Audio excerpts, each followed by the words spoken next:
ada seorang pemuda yang memiliki sikap untuk terus membuat konten-konten kreatif, membuat video YouTube contohnya, atau membuat video TikTok, itu pasti diperlakukan sebelah mata. Tapi saya yakin anak-anak muda Indonesia ini sangat kreatif, terutama anak muda Jawa Timur ini banyak sekali yang kreatif, banyak sekali konten kreator muda dari Jawa Timur. Yang penting terus berusaha keras aja. Jadi jangan diperudikan pandangan-pandangan sebelah mata dari orang-orang, terus berusaha keras aja. Karena untuk menjadi konten kreator itu yang bisa menghasilkan ya itu harus konsisten. Kira-kira apa nih Mas yang perlu dibekali oleh pemuda saat ini untuk, atau mungkin anak-anak muda yang di bawah usia masih sekolah nih ya, untuk mencapai Indonesia Emas? Keterampilan ya, soft skills yang paling penting itu kalau menurut saya pertama pasti leadership. Disiplin itu penting, dan juga mentorship itu juga penting. Pemuda-pemuda itu makin bijak dalam menggunakan HP, internet dan lain-lain ini, maka saya kira Indonesia Emas di 2045 ini bisa tercapai salah satunya.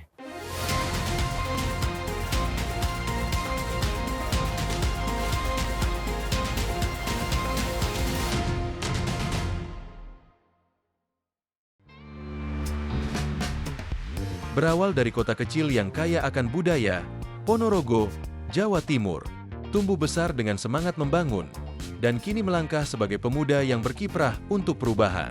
Ibnu Alfandi Yusuf, lahir dan besar di Ponorogo, memulai pendidikan dasarnya di SD Bangunsari 1 Ponorogo, melanjutkan ke SMP Negeri 1 Ponorogo, dan kemudian menempuh pendidikan menengah di SMA Negeri 1 Ponorogo, salah satu sekolah unggulan di Kota Reog. Dengan tekad untuk terus berkembang, Ibnu melanjutkan studinya melalui International Undergraduate Program Manajemen di Fakultas Ekonomika dan Bisnis, Universitas Gadjah Mada, Kampus Kebanggaan Indonesia. Tak berhenti di situ, ia memperluas wawasan globalnya melalui Summer School Exchange Program di Toulouse Business School, Prancis. Semasa kuliah, Ibnu aktif dalam berbagai organisasi. Ia menjabat sebagai Sekretaris HIPMI Perguruan Tinggi UGM dari 2018 hingga 2021. Setelah kembali ke tanah kelahirannya, ia dipercaya menjadi Wakil Sekretaris HIPMI Ponorogo, lalu naik menjadi Ketua Umum HIPMI Ponorogo sejak 2024. Dedikasinya juga tercermin dalam dunia kebangsaan dan kepemudaan. Ia menjabat sebagai Ketua DKC Garda Bangsa Ponorogo sejak 2021, serta aktif di PI Ansor Ponorogo sejak tahun 2023. Karirnya di bidang kewirausahaan terus berkembang. Ia adalah pemilik Graha Prana, dan juga pendiri toko kopi Mergan, sebuah tempat yang bukan sekadar kedai kopi, tetapi ruang tumbuh anak muda Ponorogo.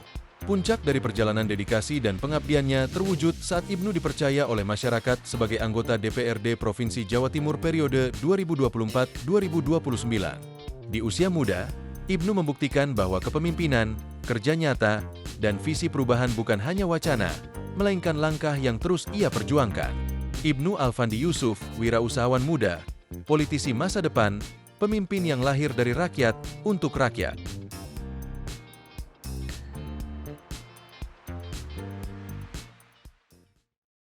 Halo Tribuners, berjumpa lagi dengan saya Adrianus Adi Nugroho di podcast bersama DPRD Provinsi Jawa Timur. Hari ini kita punya tema arah baru, energi pemuda untuk Indonesia Emas. Nah, itu. Jadi kita semua tahu teman-teman, kita 2045 itu disebut-sebut sebagai Indonesia Emas.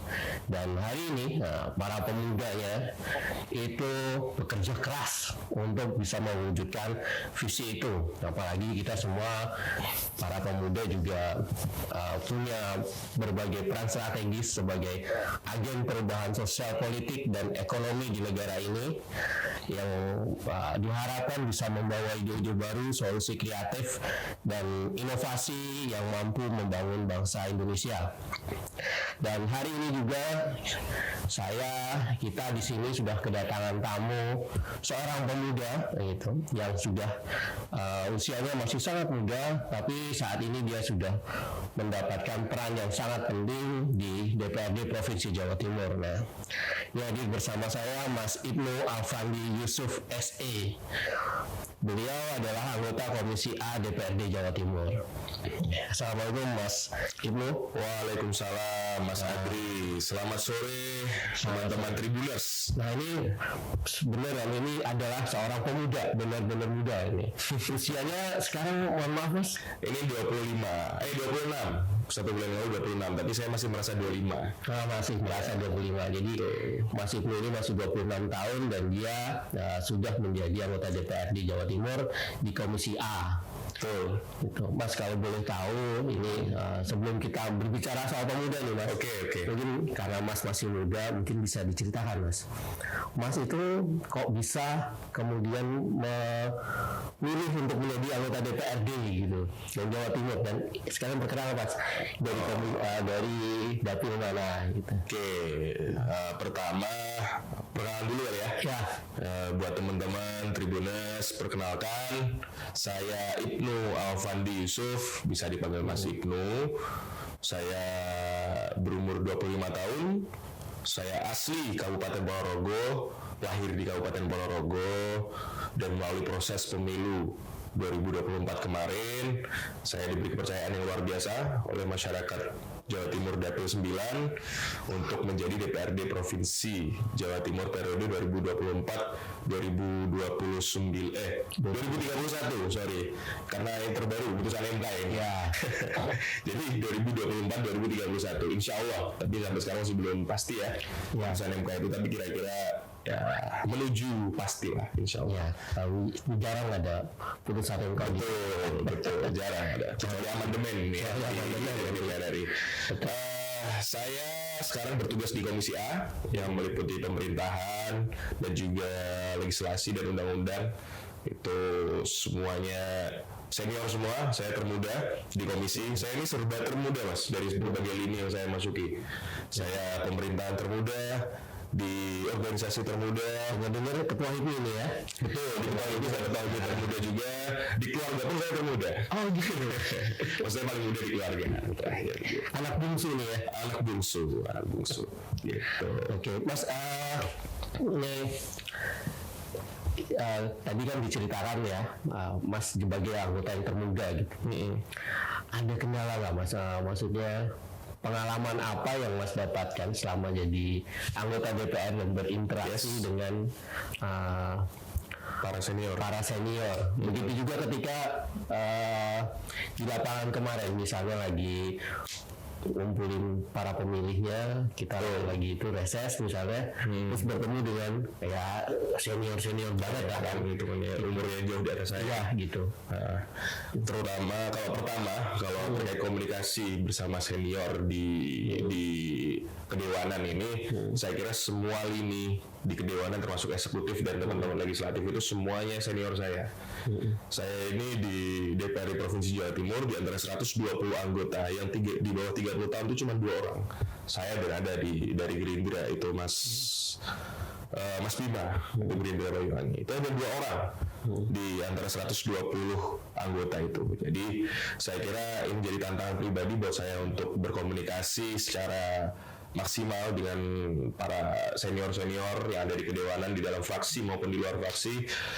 Tapi sejauh ini tidak ada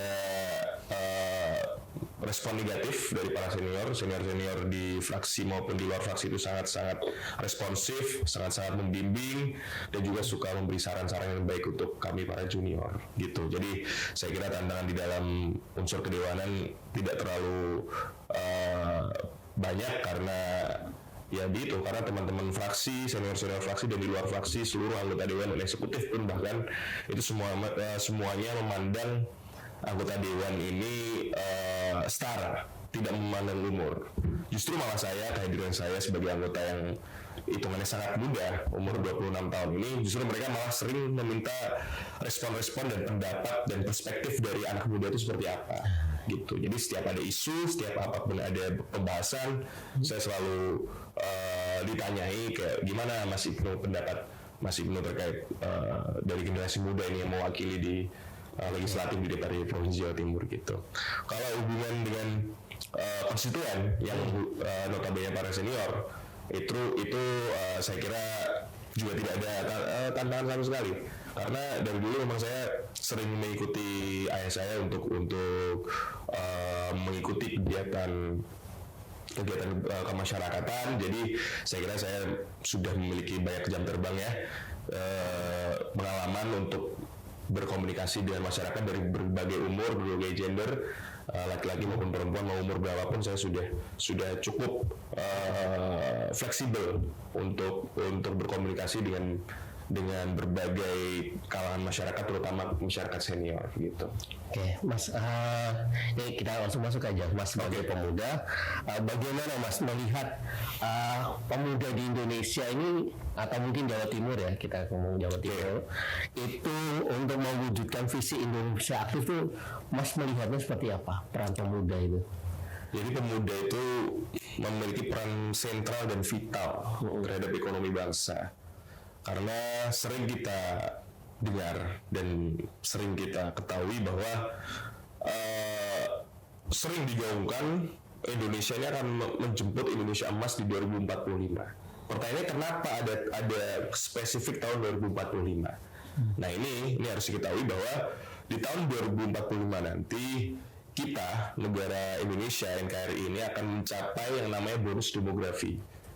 Yang dimana arti dari bonus demografi itu adalah fase atau saat atau event di mana sebuah negara itu memiliki penduduk dan usia produktif lebih banyak dari usia non produktif.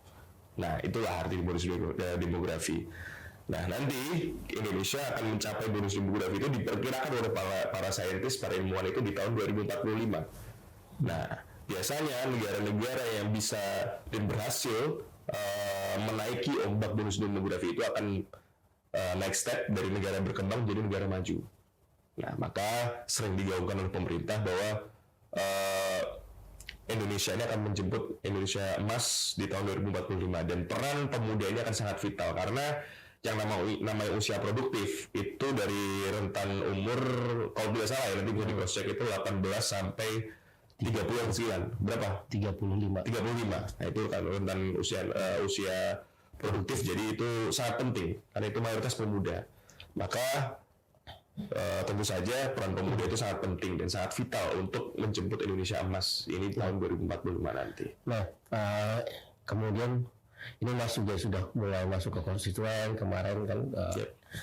Mas melihat apa sih Mas kira-kira di masa sekarang ya tantangan pemuda yang dihadapi, kemudian dia yang harus digaungkan kira-kira untuk mencapai Indonesia emas itu pemuda saat ini itu apa sih tantangannya gitu? Tantangannya, kalau saya pribadi itu melihat ada dua sisi digitalisasi dan globalisasi, dan juga sisi lapangan pekerjaan yang kurang di negara kita ini. Yang pertama dari sisi lapangan pekerjaan dulu. Sering kita lihat di video-video yang tersebar di internet, YouTube, TikTok maupun Instagram bahwa setiap ada job fair itu kan banyak sekali pemuda-pemuda lulusan S1, lulusan SMK yang masih belum mendapatkan pekerjaan, yang masih melamar lapangan pekerjaan. Jadi saya kira ini juga menjadi perhatian khusus untuk pemerintah pusat, provinsi maupun kabupaten bahwa lapangan pekerjaan ini masih sangat kurang kenyataannya di berbagai daerah, terutama daerah-daerah yang kecil itu sangat kurang. Bahkan banyak pemuda-pemuda yang dari daerah kecil, dari daerah terpencil itu merantau ke kota besar, ke Jakarta dan lain-lain untuk mencari pekerjaan, dan di sana pun masih kurang juga lapangan pekerjaannya. Maka jika usia produktif ini tidak diimbangi oleh lapangan pekerjaan yang cukup dari pemerintah, maka saya kira akan mustahil dari Indonesia ini untuk mencapai yang namanya Indonesia emas itu. Karena tidak termaksimalkan. Percuma usia produktif itu ada berjuta-juta orang, tapi lapangan pekerjaannya cuman let's say usia produktif di Indonesia nanti 2040 itu 100 juta pemuda. Tapi kalau lapangan pekerjaan 50 juta itu percuma karena tidak terserap maksimal. Itu satu. Yang kedua adalah tantangan globalisasi dan digitalisasi. Kenapa saya menganggap itu tantangan? Karena yang namanya era globalisasi dan digitalisasi ini sangat mempermudah akses informasi untuk masuk ke pemuda. Nah, tergantung pemuda ini bijak atau tidak, wise atau tidak dalam menggunakan dan memanfaatkan digitalisasi ini dan globalisasi ini dalam menyerap atau mengakses informasi. Dan sering saya temui di teman-teman saya ataupun di kalangan masyarakat dan pemuda itu bahwa mudahnya akses informasi ini justru malah tidak diambil positifnya, malah justru banyak yang diserap negatifnya. Akhirnya membuat jadi malas, setiap hari cuma scrolling TikTok. Saya yakin banyak yang tersinggung ini nanti. Setiap hari cuma scrolling TikTok, main game, dan juga bikin konten-konten yang kurang bermanfaat, contohnya. Atau judi online ya. Atau judi online, itu paling bahaya. Ini hati-hati ya. Ini jangan ada yang main judi online. Itu bahaya. Itu salah satu bahaya dari globalisasi dan digitalisasi. Orang-orang sekarang mengakses konten-konten negatif yang tidak bermanfaat, bahkan konten-konten yang merugikan seperti judi online itu gampang. Cuma butuh device dan internet. Nah, makanya saya mengatakan bahwa itu adalah tantangan. Dan saya harap pemuda-pemuda yang ada di Indonesia ini semakin bijak dalam menggunakan hal-hal digital, makanya agar kedepannya itu tantangan itu bisa dilewati. Maka saya kira kalau itu bisa dilewati dan pemuda-pemuda itu makin bijak dalam menggunakan HP, internet dan lain-lain ini, maka saya kira Indonesia Emas di 2045 ini bisa tercapai salah satunya. Mas kan juga punya latar belakang sebagai pengusaha ya, dan hari ini juga menjadi ketua HIPMI. Tadi kan dijelaskan soal lapangan pekerjaan. Nah, Mas sebagai di HIPMI itu bagaimana Mas pandangan dari teman-teman dari rekan pengusaha ini melihat soal lapangan pekerjaan yang minim itu Mas? Ya, itu menjadi keresahan kami juga ya, bahwa salah satu misi kami di HIPMI, Himpunan Pengusaha Muda ini juga adalah memperbanyak lapangan pekerjaan sebanyak-banyaknya. Karena kami sadar bahwa UMKM ini adalah tulang punggung APBD dan APBN di kabupaten, provinsi maupun di NKRI ya. Jadi UMKM ini sangat vital kontribusinya terhadap negara secara menyeluruh. Dan juga sekali lagi bahwa lapangan pekerjaan ini juga sekali lagi juga sangat-sangat penting untuk beriringan secara selaras dengan para pemuda yang usia produktifnya semakin banyak. Maka kami HIPMI ya itu sering melakukan entrepreneur inkubator yang dimana itu seperti forum untuk mencari solusi gimana ini caranya untuk membuka lapangan pekerjaan sebaik-baiknya, dan juga kami juga sering berkolaborasi dengan pemerintah kabupaten maupun pemerintah provinsi untuk melakukan seminar-seminar, workshop ataupun membuka lapangan pekerjaan untuk para pemuda. Itu langkah-langkah konkretnya pasti ada. Nah Mas, terus menurut Mas ya, dari pengalaman Mas dari entah itu jadi HIPMI atau jadi turun ke konstituen, kesadaran sama tanggung jawabnya pemuda di saat ini itu seperti apa sekarang Mas? Menurut Mas, termasuk dalam mereka ber-UMKM gitu lah, gitu, atau mereka berwirausaha itu, menurut Mas seperti apa kesadarannya? Saya lihat ini pemuda di era sekarang ini sedang ada di track yang bagus. Jadi banyak yang di usia muda ini justru memilih untuk menjadi pengusaha. Jadi lulus SMA, lulus kuliah, lulus S1 bahkan, atau lulus S2 bahkan, sangat banyak yang akhirnya malah memilih jalan untuk menjadi entrepreneur atau wirausaha. Jadi itu sebenarnya track yang bagus, tapi juga harus diiringi dengan pengetahuan dan kapabilitas yang baik juga. Karena percuma jika memiliki modal dan memiliki keinginan untuk menjadi pengusaha tapi tidak memiliki pengetahuan dan kapabilitas dan pemahaman yang secara menyeluruh di dalam bisnis yang ingin dibuat, maka saya kira ya kurang tepat juga. Makanya nanti kan jadi mubazir modalnya. Tapi di sisi lain menjadi pekerja, menjadi PNS atau pekerja BUMN atau yang lain-lain itu juga bukan hal yang buruk juga. Saya kira itu berimbang lah, karena saya yakin setiap manusia itu mempunyai peran masing-masing. Kalau memang ada yang pengen jadi entrepreneur silahkan, mau jadi pekerja juga silahkan. Yang penting harus diiringi oleh pengetahuan, kapabilitas dan pemahaman yang menyeluruh dalam bidang masing-masing gitu. Mas, kalau kayak gitu kira-kira apa nih Mas yang perlu dibekali oleh pemuda saat ini untuk, atau mungkin anak-anak muda yang di bawah usia masih sekolah nih ya, untuk mencapai Indonesia Emas? Bekal itu keterampilan ya, soft skills ya. Soft skills yang paling soft skill yang paling penting itu kalau menurut saya pertama pasti leadership. Walaupun ini terdengar klise ya, leadership itu kalau diibaratkan sebuah objek atau subjek kan sesuatu yang tidak bisa dijelaskan. Itu adalah bahkan leadership itu ada yang bilang itu bahwa itu natural ataupun bakat alami. Tapi saya kira leadership itu penting di semua lini, maupun ini pekerjaan maupun ini bisnis.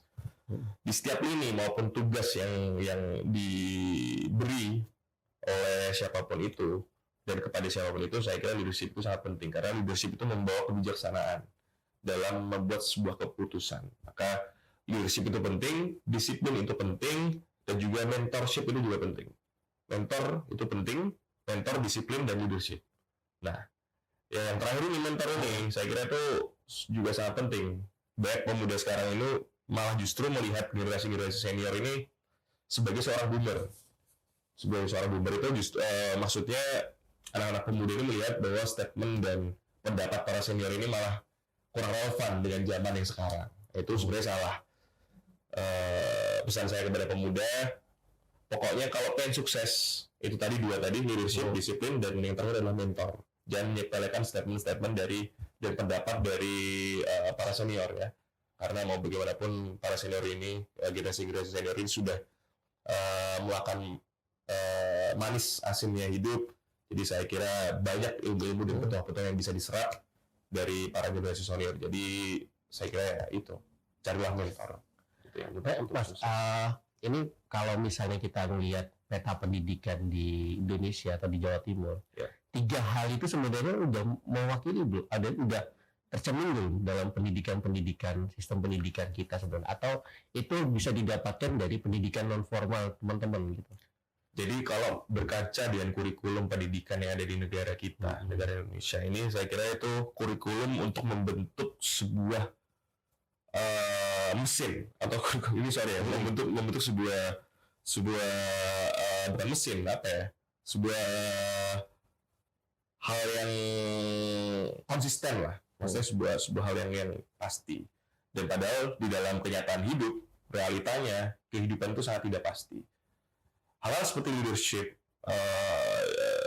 disiplin, dan mentor ini saya kira tiga ini mungkin bisa diserap sedikit di dalam kurikulum pendidikan kita. Tapi yang paling penting ini semua itu bisa dicari di luar sekolah, di luar lingkungan sekolah, yaitu bisa dicari di organisasi, bisa dicari di lapangan pekerjaan tertentu, atau bisa dicari waktu magang dan lain-lain.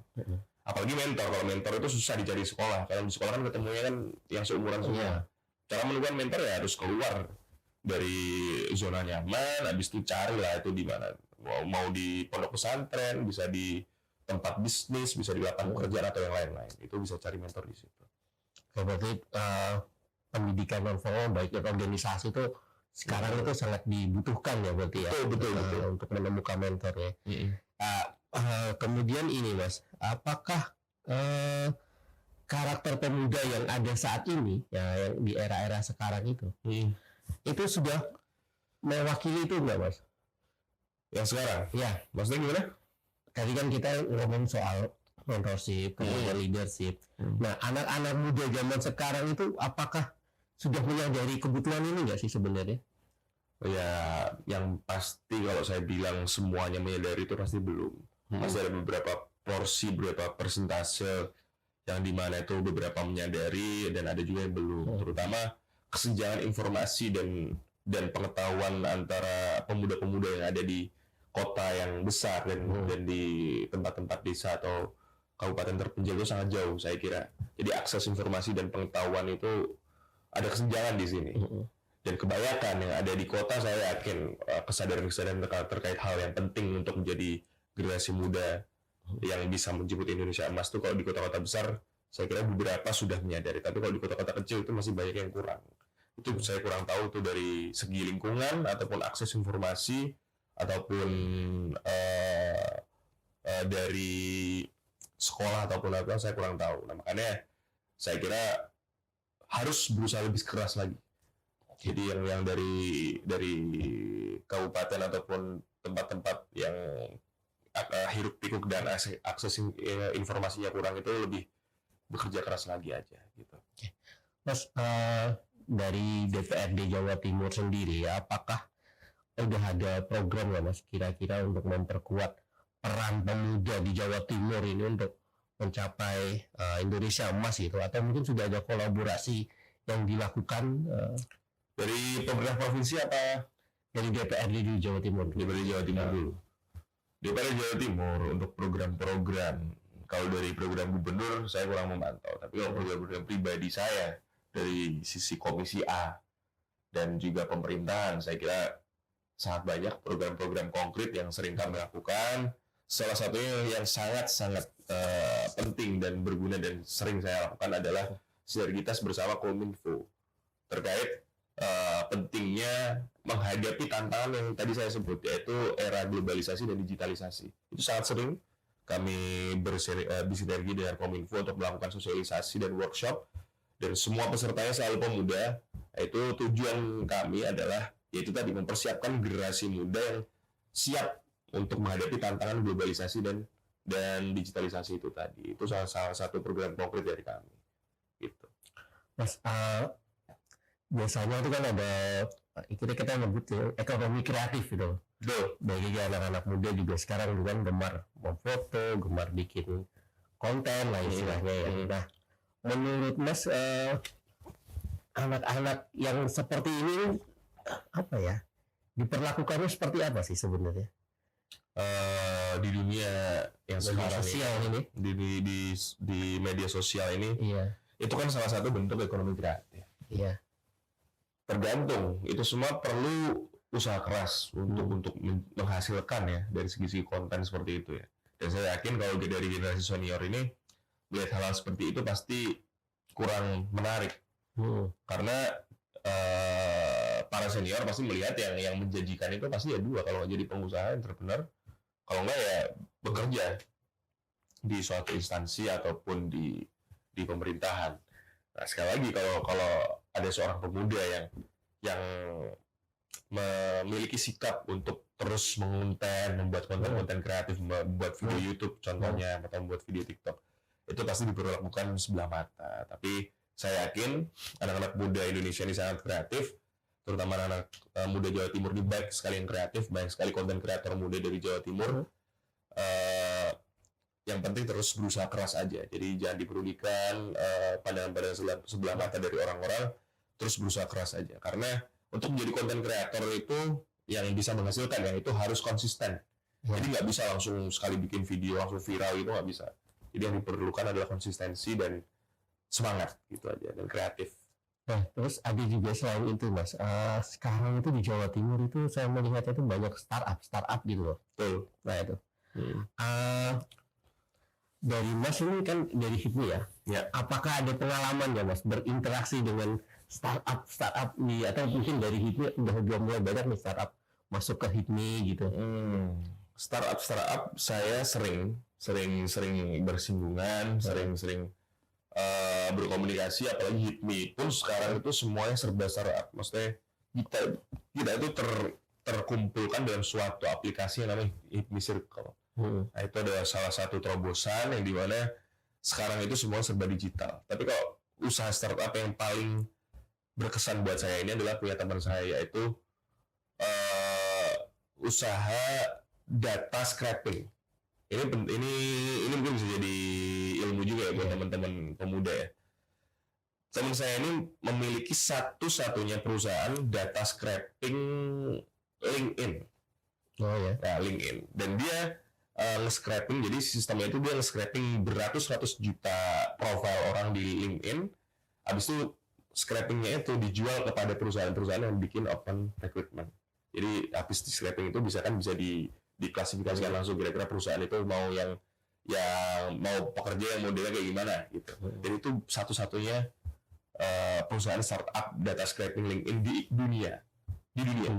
Dulu pernah ada kata teman saya itu satunya di Israel, tapi sekarang udah nggak beroperasi. Dan itu teman saya ini yang data scraping LinkedIn ini, valuasi perusahaan itu $10 juta. Itu nggak terpikirkan. Itu yang maksudnya ekonomi kreatif. Itu yang maksud saya itu hal-hal yang di luar imajinasi, pemikiran out of the box yang akhirnya bisa menghasilkan.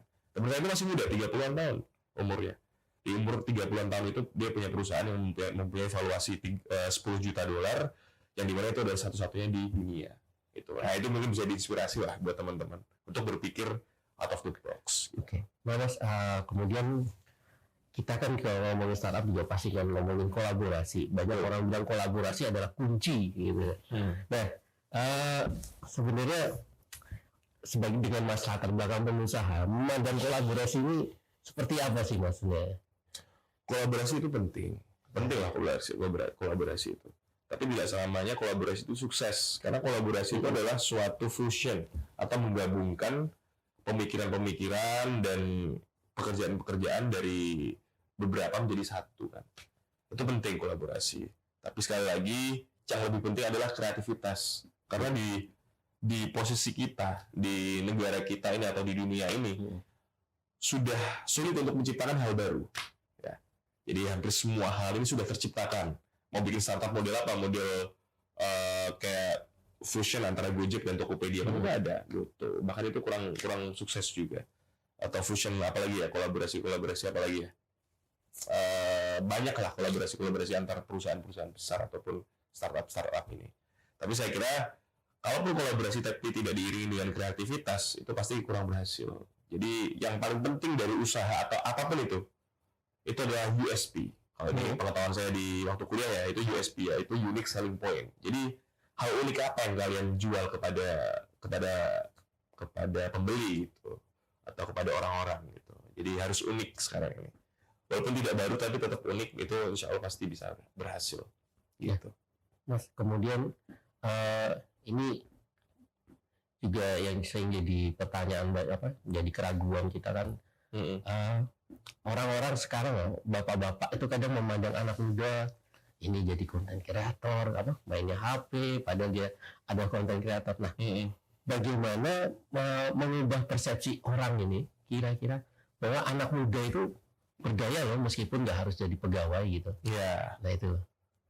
Ya, untuk merubah persepsi itu diperlukan hasil. Dan hasil itu tercipta dari apa? Dari kerja keras. Kalau memang para anak muda yang jadi konten kreator, jadi gamers, menjadi apapun itu ya, itu masih disepelekan oleh generasi senior, ya kerja keraslah sampai menghasilkan. Yang dimana hasil itu yang berbicara kepada generasi senior itu. Gitu. Jadi sumpama sudah bekerja keras, jadi konten kreator, jadi gamers, terus akhirnya menghasilkan rezeki yang lumayan. Coba buktikan beli mobil, beli rumah kayak gitu. Itu contoh aja. Jadi kerja keraslah sampai hasil yang berbicara. Gitu. Oke, terus ini Mas. Untuk mengubah persepsi pemuda gitu misalnya, sekarang kan juga lagi rame tagar Indonesia gelap. Meskipun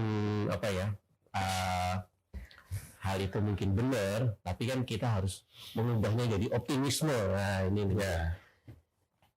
Jadi kalau saya lihat ini energi ataupun pesimis atau masyarakat yang pesimis terhadap pemerintah ini lahir dari media dan juga konten-konten yang dikonsumsi oleh publik, yang dimana yang dikonsumsi itu adalah hal-hal negatif terkait pemerintah. Jadi dari oknum-oknum ini menghasilkan berita dan itulah yang selalu dikonsumsi publik. Perlu diketahui bahwa pemerintah itu tidak semuanya buruk. Jadi bahkan tidak mungkin kita ini bisa bikin podcast seperti ini. Masyarakat bisa makan dengan enak, masyarakat bisa belanja ke pasar, masyarakat bisa beli gula, beli beras, makan ayam dengan enak tanpa ada pemerintah di situ. Pemerintah selalu mengeluarkan regulasi-regulasi dan juga peraturan-peraturan yang mengatur semua hal yang ada di kehidupan kita. Maka perlu diketahui bahwa kita semua ini tidak bisa hidup tanpa pemerintah dan tanpa politik. Jadi selain hal-hal negatif yang dikonsumsi terkait pemerintah ini, cobalah dibuka lagi. Dan ini juga penting kepada media-media nih, teman-teman media nih. Jadi yang di-up itu jangan selalu hal negatif, walaupun itu yang lebih menjual ya, saya tahu ya. Hal-hal negatif tentang pemerintah ini saya kira juga tidak apa-apa untuk di-up, tapi juga sering-seringlah untuk meng-up atau meng-upload hal-hal positif tentang pemerintah, dan persepsi itulah yang nantinya harus dibentuk oleh masyarakat bahwa pemerintah ini juga melakukan banyak hal yang positif juga buat masyarakat, bahkan apapun yang masyarakat lakukan sekarang itu tidak bisa dilakukan tanpa ikut sertanya pemerintah dan politik di dalamnya gitu. Mas, ini pertanyaan terakhir juga. Menurut Mas ya, apa sih yang kurang dari pemuda Indonesia dan perlu ditingkatkan, dan apa yang lebihnya dari pemuda Indonesia dan perlu ditingkatkan juga, yang perlu diglorikan? Kalau kembali lagi ya, kalau kekurangan dan kelebihan itu hal yang subjektif, tidak bisa diukur dengan angka. Iya. Tapi kalau bisa saya bilang, kekurangan pemuda-pemuda Indonesia ini lebih ke disiplin ya. Saya lihat generasi-generasi muda yang di bawah saya, terutama generasi Z. Saya ini generasi Z atau milenial ya? Ya Z ke X. Itu rata-rata itu kurang disiplin dalam hal kehidupan sehari-hari. Dari segi mentalnya, maksudnya mungkin sering disinggung juga di media sosial bahwa generasi Z ini dari segi kekuatan mentalnya kan sering dianggap wah kurang ini, dan generasi milenial dan generasi 90-an selalu ngomong kayak secara mental generasi Z kurang kuat untuk survive untuk survive. Nah, padahal saya kira itu ada sebuah keunikan juga di setiap generasi itu memiliki keunikan masing-masing. Jadi saya kira itu juga bukan kekurangan, maka yang perlu ditingkatkan dari pemuda-pemuda Indonesia ini ya secara eksplisit pasti kreativitas, karena negara Indonesia ini mempunyai banyak budaya, banyak sumber daya dan budaya inilah yang nantinya harus dimaksimalkan menjadi potensi-potensi bisnis ataupun potensi-potensi yang bisa menghasilkan untuk negara, yang dimana itulah yang untuk digunakan untuk menjemput Indonesia Emas nanti 2045. Nah, pesan-pesan saya untuk para pemuda dari generasi Z sampai generasi milenial itu, dan generasi X ya, itu kalian itu harus kreatif dan berpikir out of the box itu tadi. Soalnya kalau berkaca dari cerita teman saya tadi yang startup, itu siapa yang kepikiran bikin startup data scraping dari LinkedIn? Kan nggak ada yang kepikiran. Tapi teman saya bisa kepikiran menjadi satu-satunya di dunia, dan sekarang valuasinya bisa 5 juta sampai 10 juta dolar. Nah, hal seperti itulah yang harus didorong oleh para pemuda Indonesia, bahwa pemuda Indonesia harus kreatif. Karena negara kita ini sangat kaya. Kita punya berbagai suku, berbagai budaya, berbagai sumber daya, maka itu harus dimaksimalkan. Gitu. Oke, sekian teman-teman. Mungkin ada yang perlu ditambahkan lagi, Mas? Ya, closing statement lah ya. Closing statementnya? Ya. Sekali lagi, pesan saya kepada teman-teman pemuda harus tetap disiplin. Ingat 3 hal tadi, yaitu disiplin, leadership, dan juga mentor. Itu harus dicari dan ditekankan betul kepada benak kalian masing-masing.